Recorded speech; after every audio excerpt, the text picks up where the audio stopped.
Welcome back to another episode of the Canon on the Boomer Buzz channel. I'm your host Terry, and today doing a review for Eternals. It feels like forever. I know Shang-Chi was just around the corner, and I can't remember if I did a review for that. I think I did. But anyway, I don't know. I don't feel like anything has really felt MCU, including Shang-Chi, that we've gotten since Endgame. I mean, the TV shows are cool. Yes, it's Marvel, but it doesn't feel like we're really moving anywhere until Eternals, which adds a lot of potential things, I would say. So anyway, obviously this is a controversial movie in terms of how people feel about it, which a lot of people, as we were getting closer to this, predicted, and I just didn't see why. I felt like it didn't. I don't know. I felt like this movie, even though I didn't know all about it, I felt like what they were doing, the cast they got, the way it was shot, the way it looked, I felt everything really gave you an idea of what type of movie this would be. And I thought it'd be more on the side of, okay, either you really dig it or you really hate it. Or I wouldn't say hate it, but like either you know what you're going into and you're going to get what you expected and you're going to like it, or you might love it. But it definitely has become more of a hate or love type thing, which I didn't necessarily expect, with a lot of people just talking about it not being what they thought it would be. And I just thought it was pretty upfront, but that was me. So, man, it's so much in this movie and I like it. And part of the reason I really like it is because it's not like other Marvel movies. I mean, there's a lot of people that say it is, but honestly, no one really breaks down what they mean by that. And so, yes, it's easy for anyone to say, yes, it is. No, it's not. But to me, a Marvel MCU movie, they have these formulas, and some people rally against that. It's a dirty word. It's not a dirty word. They do have a formula. They absolutely have there's a reason Kevin Feige is heavily involved in all of it. It has to have certain things in it. And so Feige and all these other people at Disney have talked about many times before, they want to hit the widest audience possible in all their movies. Yes, it might have a certain plot. Yes, it might have a certain aesthetic. But we want to hit the widest audience possible. Meaning we don't want to go super dark. We want it to be fun. We don't want it to be too adult because we want kids to come. And we want it to have some levity to it because that's what we think people like. And so, yes, they absolutely have a formula. They have a 3-act structure that I think is pretty consistent throughout the MCU.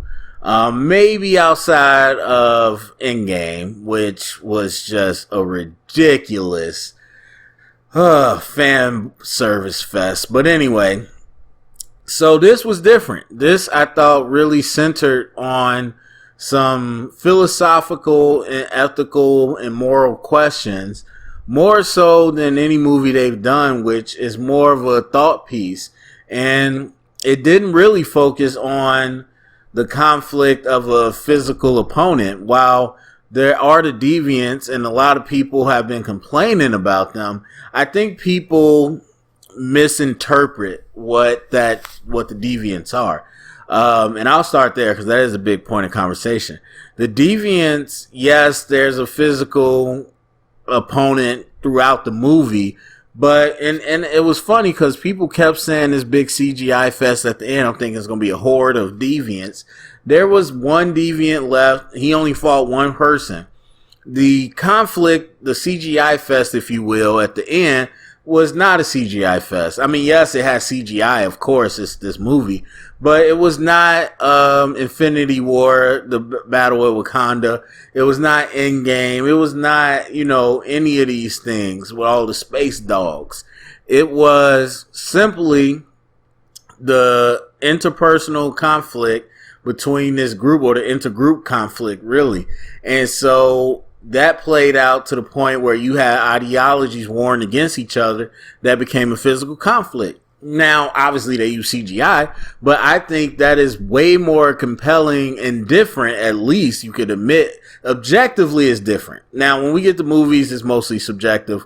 I don't play that. But objectively, this is a different style than they usually do, because it is more of a physical opponent and it was somebody that you got to beat. But this was 100% again more of a philosophical debate that turned physical within the same group of heroes, and we never really see that outside of maybe Civil War, but they didn't even really get deep into that. That was whatever. So I really enjoyed that. It was refreshing. But again, to the deviants, not only were they there to be a physical thing to fight early on and throughout the flashbacks, but what people miss, I think, is there's two lines that really clarified the whole deviance thing to me. Because I was just kind of like whatever about it. But even before the final act, I knew what was going to happen because of these two things.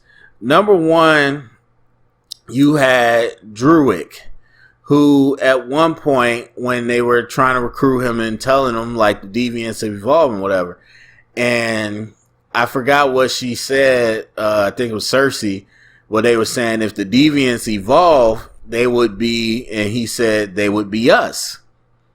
And that was the first time I started to really understand what they were trying to say with the deviants and about everybody else, because they go ahead and they tell us later the deviants are a creation of Aramis, just like you are, and they evolved to they were flawed because they evolved or whatever. So there's a lot of mix of things going on, because number one, that's I would say a theological idea, religious idea, because a lot of people don't realize and don't understand that God created evil as well as good. And people can't always comprehend that conversation. I'm not going to get too deep in it, but that's part of it. And I saw that same ideology going on when they mentioned that. But Druid takes it a step further to say how we think we're different. We think they're the enemy and we're the heroes, the shining gods. We're not that different. If they evolve, they would just be us. And I really like that, and I was telling somebody, to me, that plugs into Blade Runner 2049 mostly, but the idea of Blade Runner as well, but 2049 mostly with the idea of replicants, and they were so different, they were treated so different, second class, but what if a replicant could have a baby? What if you could say a replicant had a soul? That would break reality. And I felt that same way when they were talking about the deviants, because they were plastered throughout everything as the enemy. They are the sole purpose. They're the enemy. But really, they're just another pawn in the game that you're also being played in.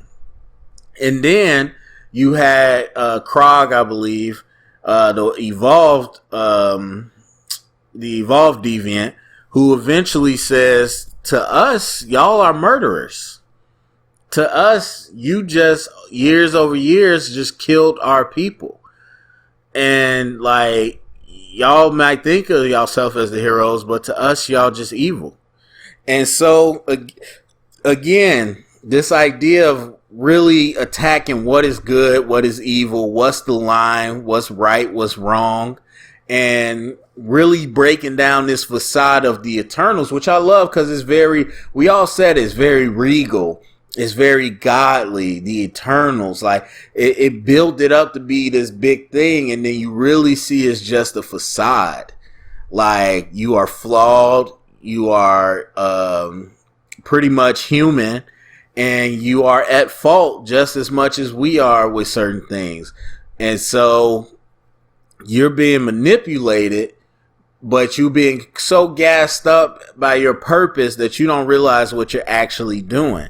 And so I thought the deviants were not a physical opponent, but it was another layer on the philosophical point, because not only did you have the debate about ending the world versus creating new life, but then you had this debate again about you see yourself as heroes following what the Celestials say, but actually we see you as villains.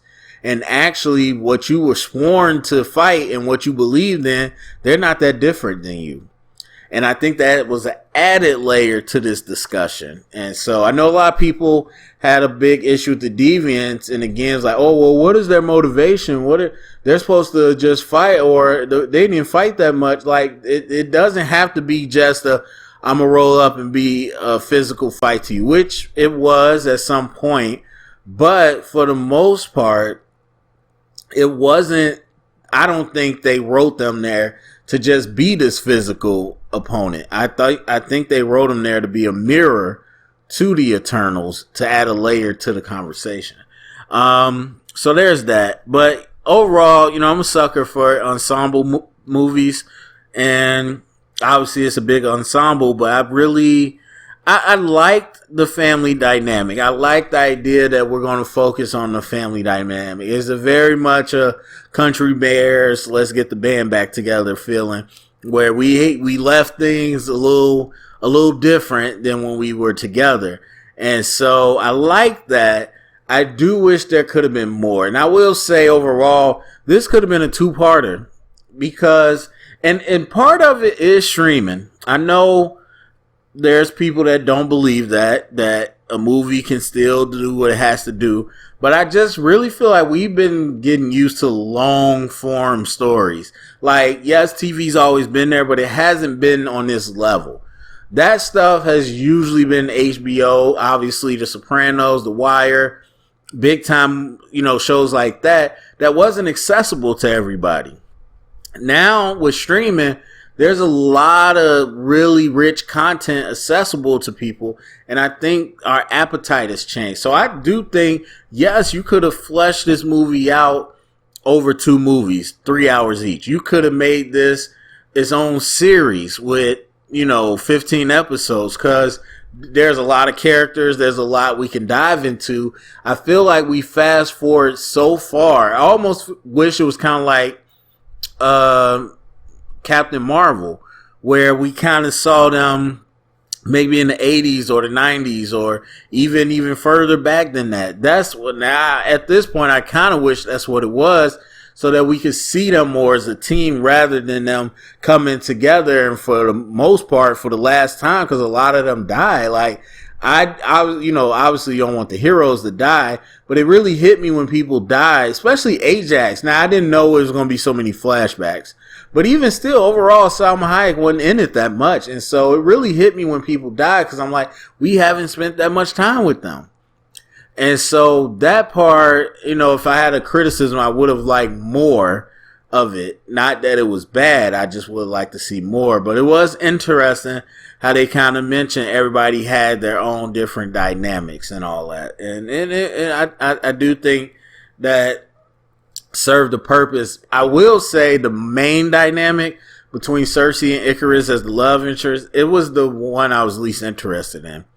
I just didn't feel the chemistry. And really there was nothing behind it. Like, I don't know, maybe they had these fake memories of them being on Olympia and they had something brewing before, but it seemed like they didn't even really know each other when they got to Earth.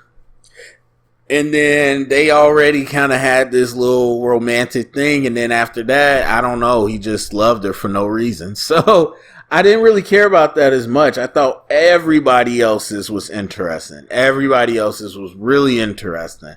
And I would have liked to see more of it. But yeah, so anyway, continuing on. The actual story, I just really enjoyed that. Like I said, the performances was good. The dynamics was good, besides the main love interest. The story I enjoyed because it really presented the audience with a dilemma that we don't usually get from MCU movies. The MCU usually presents it pretty black and white, bad guy, good guy. Again, you might mix it a little bit. Like even with Thanos, there's people hashtag Thanos was right. But everybody, the movies pretty much told you like what it was, who's right and who's wrong.